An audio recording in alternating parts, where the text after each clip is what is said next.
300克大米，用水浸泡2小时。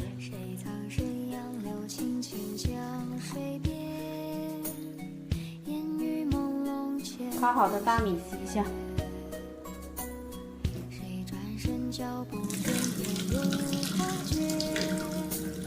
打2鸡蛋，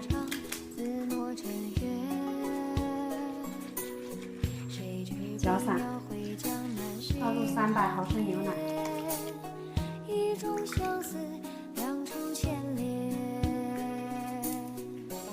倒入打浆机中，打成浆过筛，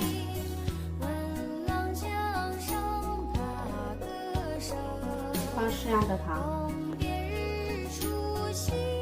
分多次加入面粉，搅拌成这样，倒入3克的酵母，再撒点黑白芝麻，搅拌成这样的稠度，没有面疙瘩就可以了。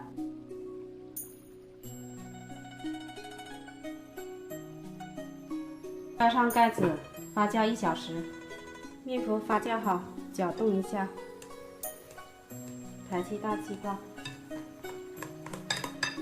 准备一个淡一点的不锈钢瓶，刷一层油，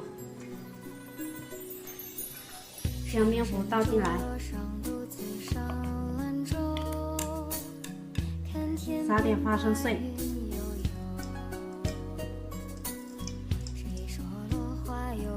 枸杞，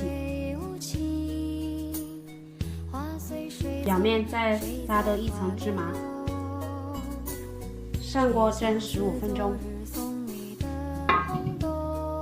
时间到，关火再焖5分钟，这个大米粑糕就做好了，也是非常蓬松鲜软，